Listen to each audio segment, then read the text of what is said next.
We're good, right? Yes. Yes. All right. Thank you all for being here today. I am very excited to see many of you that I haven't seen in a while, and some new faces out there. I want to start off before I get to anything that I had planned on talking about. For those of you who are keeping up with the fires, and I don't know how much Carrie has shared with everyone, but we have been really engaged in assisting as much as we can with fire relief for both the firefighters and for the civilians. And we just got word not too long ago that the Magnolia fire, which doesn't seem to be getting the attention of the Bastrop fire, has jumped the fire break and is moving toward town.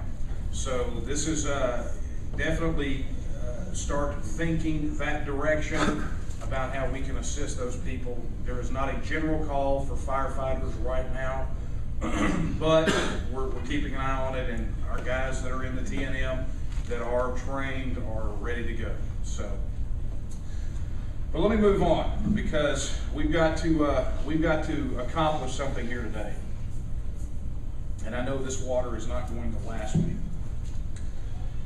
I want to start off by talking about something that I talk about quite often, which is history. I love history. Absolutely love history. Not that I'm just absolutely bound by history or just completely infatuated, but I watch the History Channel like some people watch Jerseylicious. I am addicted to history. And there's some fundamental reasons why that is, but as I began to think about today, thank you very much, and think about what we were going to be here today, talking about and really experiencing, something continued to come to mind over and over and over. And of course, I have been in this very spot, at this hotel, literally, I've been here many, many times before at the Crockett Hotel, and I'm sure Carrie has explained to you the significance of this hotel. For those of you who are not aware, there's the Alamo.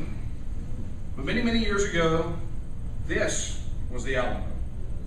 This right here, where we are standing right now, was part of the Alamo complex. And I've spoken about the Alamo many, many, many times while I'm here. While I've been here, because it's an obvious thing to talk about, right? I named the book Line in the Sand for Pete's sake. I'm really big and really keen on the Alamo as a lesson from history to teach us. But strangely enough, I was drawn to something that happened way before the Alamo. And so we're going to have a little trip in Mr. Peabody's Wayback Machine to a story that comes directly out of the book of Exodus. Strange for me, right? But a few thousand years ago, let me explain a situation to you according to the book of Exodus. The children of Israel were in bondage in Egypt. We know this story because we have heard it since all of us were quite small. It is a story that is told by three of the major religions on the planet. The children of Israel were in bondage in Egypt. But what did that mean? Well, we understand what bondage is. We understand what slavery is. We know what Egypt is. We've heard what the children of Israel are. But what was their bondage? Well, let's look at what it says. Let's think about what their situation was. They had jobs, right? They were comfortable. They were fed. They were taken care of. Contrary to the Charlton Heston account, the historical record, from what they can tell, shows that they were fairly well integrated into Egyptian society. But yet they were in bondage. They did not have freedom, and they did not have the ability for self-government. Frankly, for most people, that was a concept that came many thousands of years later. But as a people within Egypt, they did not have the ability to govern themselves. They were a nation without a state, and that had come very, very close to losing their national identity, their nationhood, the very thing that made them a nation. So they were more Egyptian than they were Israelite. But yet there was a remnant. That seed, that remnant remained. And they remembered. They remembered who they were. So as I shift gears very painfully and very loudly here, I'm going to give you a quote from Sam Houston. And I promise you that I will tie these together. Sam Houston said, and as the governor with the best hair of all 50 states quoted, Texas has yet to learn submission to any oppression, come from what source it may. Now, the difference between Sam Houston saying it and Rick Perry saying it is Sam Houston actually meant it. But let's look at this quote. Let's look at what it says. Texas has yet to learn submission to any oppression whatsoever. And in Sam Houston's day, that was the truth. You think about when Sam Houston uttered those words. Texas was populated by some of the roughest hewn individuals known to man. So rough, so tumble, so frayed around the edges that they left the United States and came to Mexico to colonize a wilderness. This would be akin to us going and saying, you know what? These people here don't want us because we're just that much of outlaws, so what we're going to do is we're going to start a colony on Antarctica. Because in those days, it was pretty much like that. Except Antarctica doesn't have Indians. But there is no doubt that that quote, that thing that he said, was absolutely the God's honest truth when he spoke those words. But I think you would be hard-pressed today to apply those words to Texas. It was amazing that Steve stood up and talked about the anti-TSA legislation, where our elected representatives blinked and said it was perfectly fine for federal government agents, in the name of your safety and your security, to jam their hands down your pants whether you like it or not. Now, I know some people, probably less of moral character than I would prefer, that are probably cashing in their frequent flyer miles right now just for that thing. But by and large, the majority of Texans do not care for such things, but yet nothing got done. So we definitely find ourselves in a different situation. And here in Texas, much like the children of Israel sitting in Egypt, we are left with a remnant. A group of people that remember who we are. That remember who we were as a people when Sam Houston uttered those words. A group of people that can recall what we were supposed to be. What this land of Texas was promised for us to be. A place of freedom, a place of independence, and a place where we could punch our own ticket. That remnant is, we're Texas Nationalists. We are that remnant. But let's talk about this. Because submission is a real interesting word. We have yet, or Texas has yet, and I know the people here have yet to learn submission from any oppression. But what is it? Well, first off, let's get something straight. There's no need to sugarcoat this and coat it in rhetoric. Let me just get blunt. Everybody submits to someone or something at any given time. Period. Anyone in here who denies that you have submitted to something at some time is not being honest. Everybody submits to something. When I go home, when I leave here and I go back home on Sunday, I am going to submit to my wife's choice for dinner. I guarantee it. Guarantee. Probably not going to be s'mores. But we all submit. We all submit to something. Think about it.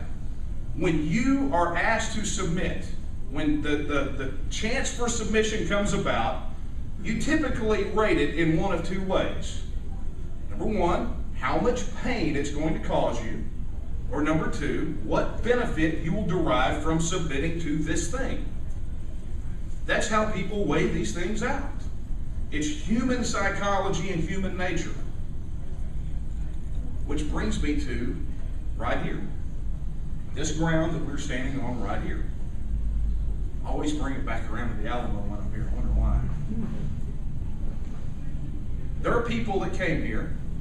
The books, the records say 180 in number. They submitted themselves to something that was greater than them. Principle.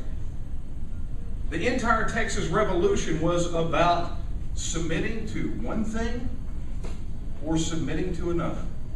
And it's strange to couch it in that. Most people don't look at it in those terms, but think with me for a moment. They had a choice to submit to having no rights in an overbearing central government in Mexico City that was bent on their destruction. Or they could submit themselves to a cause that on the other end promised them individual freedom and independence. And so they made their choice. The men that came here submitted themselves under the command of the Texan Army. And they defended this place.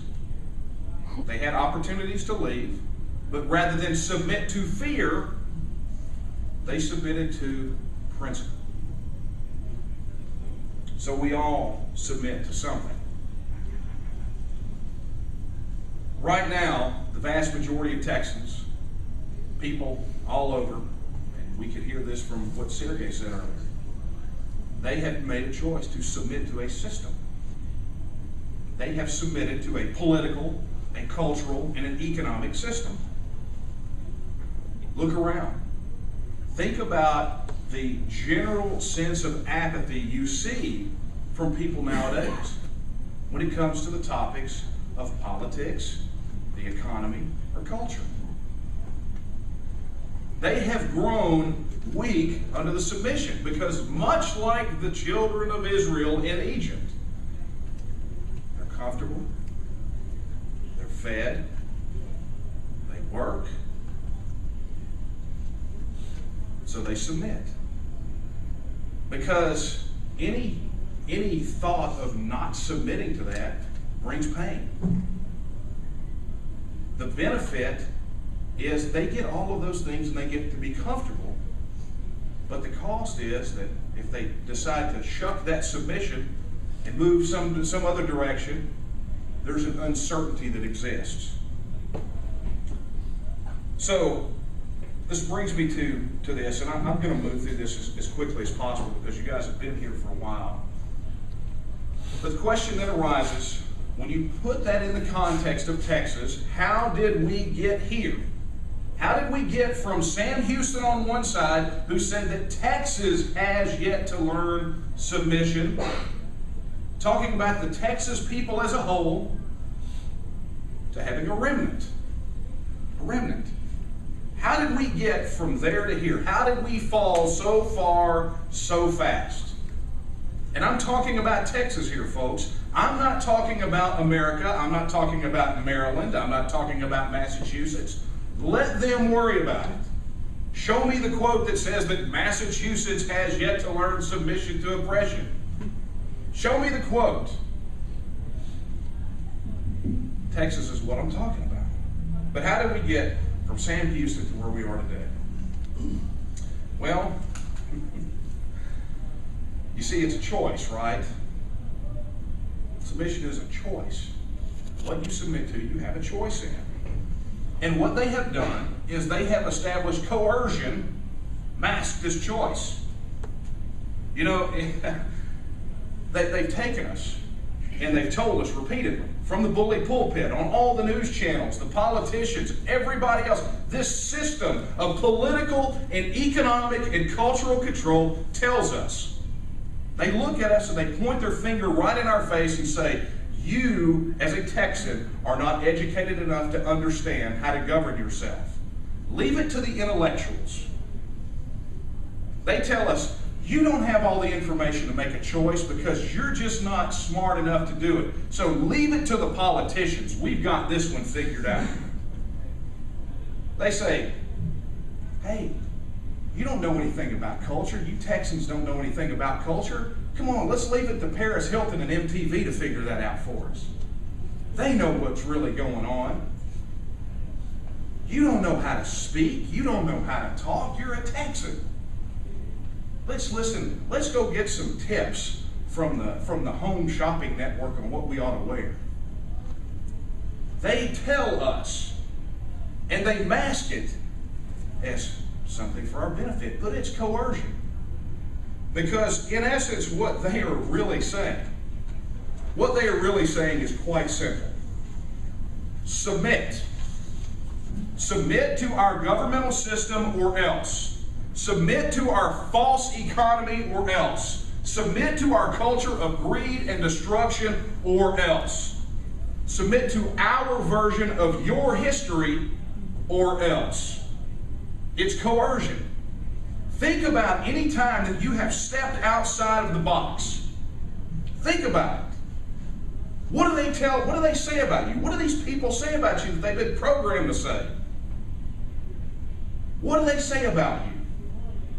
You're an extremist. You're an idiot. You can't possibly believe that. What are you, a terrorist? Oh my gosh. What, did you fall off the turnip truck yesterday? I mean, those are the things that they say about us. That's coercion, friends, because there's an or else. They are saying submit, submit, submit, but not of your own free will. Folks, that's oppression. And that's what Sam Houston was talking about when he said that Texas has yet to learn submission to oppression.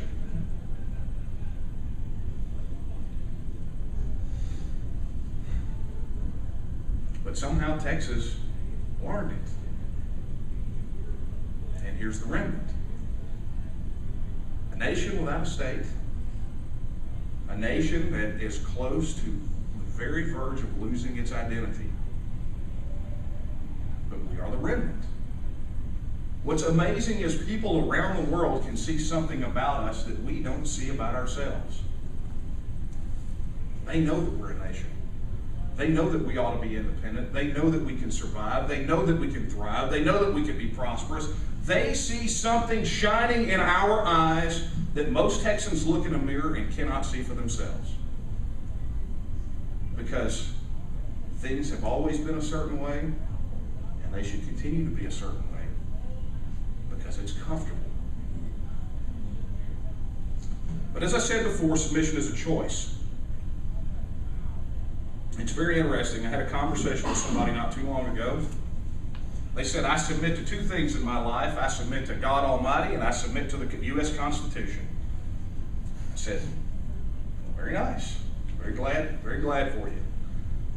500 batting average will get you into the Hall of Fame. So I asked them a simple question. You've made your choice to submit to the Almighty, and for that I cannot argue.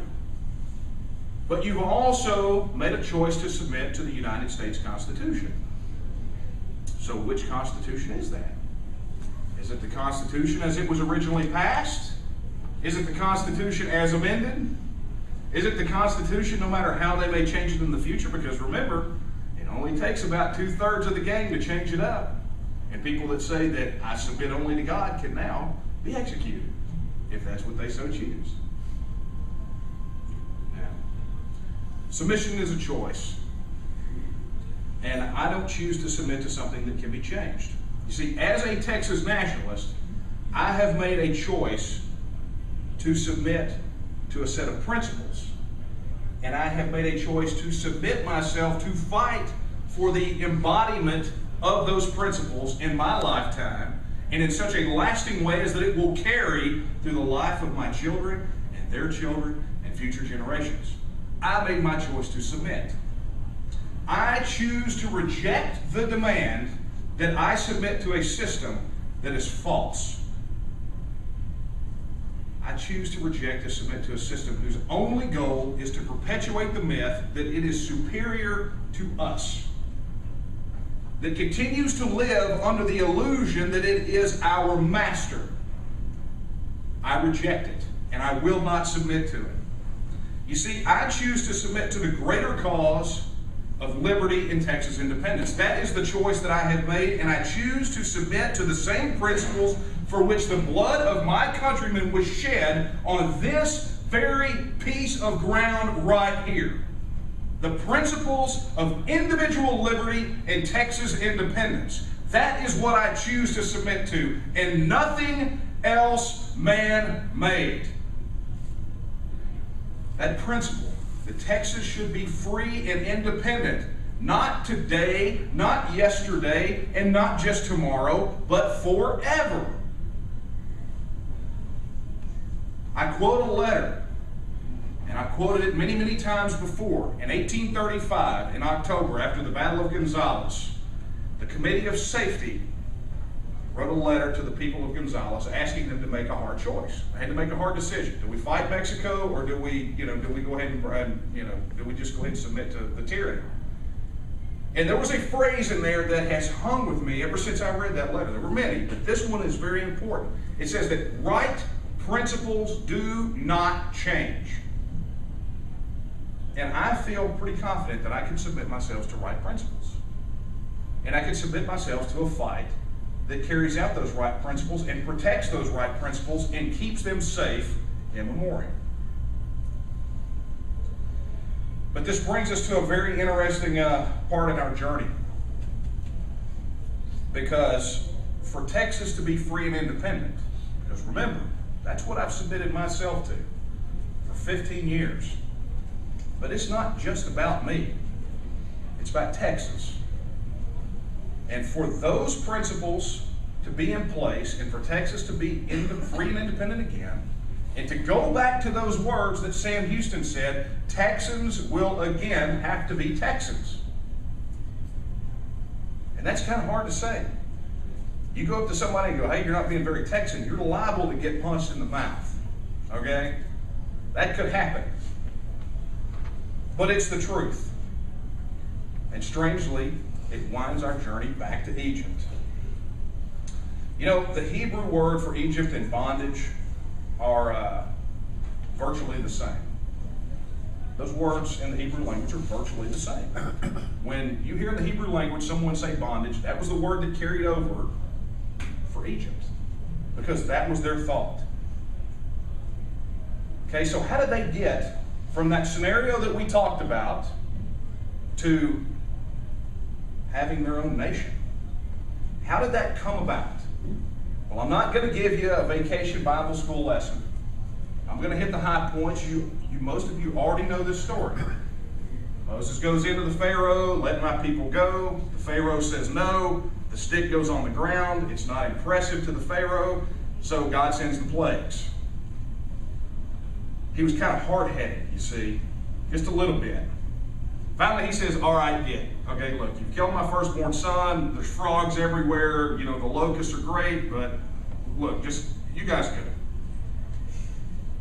That's the Reader's Digest version of the story. So the children of Israel gathered up their stuff. Oh yeah, let's not forget they actually looted gold from the Egyptians too. But they gathered their stuff and they left. And they hit the desert. They crossed the Red Sea. Moses parted it. Pharaoh's got swept away. Charlton Heston made a movie. It was amazing. But what happened then? So man, we're across the Red Sea. We're out of Egypt. Now what? Have you ever looked at a map to see how close Israel is to Egypt? Ever notice that on a map? They're not that far. Not that far. I mean, like, you know, you look on a map and, well, let's just say that now the current state of Israel had a border skirmish with Egypt the other day. That's how close they are. But for some reason, it took them 40 years to enter the Promised Land. 40 years. Now look, I'm a slow walker, okay? It's not easy to walk around in boots. But 40 years, people? I mean, and I understand it was a big crowd. But I've seen hurricane evacuations and millions of people move at one time. You can get pretty far when you got a Category 4 about to blow up your backside. Okay? So why 40 years? Well, I'm going to posit something to you right now, and I want you to think about this very carefully, because in my estimation, this is why. If you look at their history over the 40 years, the thing that you see over and over again are those people that were just freed from slavery, just freed from bondage, whining and complaining about how wonderful their life was back in Egypt. Why did we leave the comfort? Why did we leave the security? Whine, whine, whine. It took them 40 years, folks, because they were a bunch of bellyachers. Because while they had physically left Egypt, mentally and spiritually, they hadn't. They never walked away from it. It took one full generation for them to realize that they were not Egyptians. They were Israelites. They had to purge that from their system. Take all of that old baggage and get it out. And only then could they start being Israelites. So what I'm saying here, folks, is that it may take a while for Texas. It could take a while. I had someone ask me not too long ago, how long will it take for Texas to leave the United States? And I get this question a lot, because everybody watches the news and they want to know when the collapse happens and we're spit out, what's this going to take? When are we going to have a referendum? When's this going to take place? When are we going to march on Austin? When are we going to do this? When are we going to do that? I finally got tired of it. And I said, it will take as long as you let it. I don't know that that was the popular answer, but it's the true answer. Those people in Israel wandered in the desert for 40 years because they let it. They let that happen. And how long will we stay in Egypt? How long will Texas stay in Egypt? That choice is ours. How long will we continue to be coerced into submitting to something that is contrary to our history, contrary to our culture, contrary to our principles? How long? As long as we let it. As long as we let this situation exist, then that's how long it will take. So it puts kind of a very intense responsibility on us. And I'm not here to absolve any of you of responsibility. That's not gonna set well with some folks. But that's okay. Because the person who sent me down the path of Texas independence wasn't about absolving me of responsibility either. It was about tasking me with responsibility. Much like William Barrett Travis's letter from the Alamo was not about absolving people of responsibility for showing up to the Alamo. It was about calling them to duty. Calling them for help. The bell has been rung, the flare has gone up, the call has gone out. Where are you? Moses had to minister to millions of people to get them to purge the Egypt out of their minds. And here in Texas, we face a similar situation. We've got 25 million people that are going to have Egypt purged out of their minds. What I call Egypt, I also mean Washington, D.C. I mean the system that surrounds it. I mean the system that props it up, the system that perpetuates it. Not only the political machine, but the economic machine and the cultural machine. It is a purge on every level. So here we are, the remnant versus 25 million people. Bring it on. As was evidenced this week when we were called up and said that they needed help in Bastrop to fight forest fires, we rolled in there with a group of people that were ready to charge the gates of hell with a squirt pistol. So bring it on. We will minister to 25 million people, and we will take those that want to reclaim that heritage. They want to rekindle that fire of Texas in their spirit. So this is the call to you, because you are the catalyst for what I call a national revival. And it's kind of strange. I led off with a story out of Exodus to talk about revival, right? But I'm talking about a revival that is political, that is cultural, that is economic on its face, but really it is spiritual at its core. And I mean the spirit of Texas. The spirit embodied in that statement by Sam Houston. The spirit that says that we have yet to learn oppression or submission to oppression. That same spirit carried us through 1836, through the darkest hour of Texas, and it'll carry us through now. There's no doubt about it. And so this is your call. This is your call. You are being directly called today. You're being called to be Moses, to lead people out of bondage. You're being called to be Sam Houston, to lead people in a fight against tyranny. You are being called. You are being called to lead the people of Texas out of a physical, a mental, and a spiritual bondage. That is your call. And so, just like most calls, it does not admit of neutrals. Texas nationalism is an all or nothing proposition. It is not for toe dippers. You know, we always hear people talk about a litmus test. You know, we have a litmus test for this and a litmus test for that. And if you ever look at a litmus test, if you remember back in your high school chemistry class, you put the litmus paper in there and you pull it out, and the color can tell you what the pH is. You match the color up. And so there's these degrees of pH. Well, Texas nationalism is not like that. Texas nationalism is more like a pregnancy test. You either are or you are not. Okay? It's a plus or it's a minus. Not a sorta, not a kinda. It is what it is. So you got to make a decision. In this call, it's an all or nothing thing. Are you willing to give all or give nothing? Are you willing to do all or do nothing? It's not going to be comfortable. It never has been. Things that are worthwhile take effort. They take work. They take a certain level of submitting yourself to the greater goal. They don't call it service for nothing. When we were lugging bottles and bottles and bottles and bottles and bottles and bottles and bottles of water in Bastrop, you know what? It would have been really cool to be someplace else with air conditioning.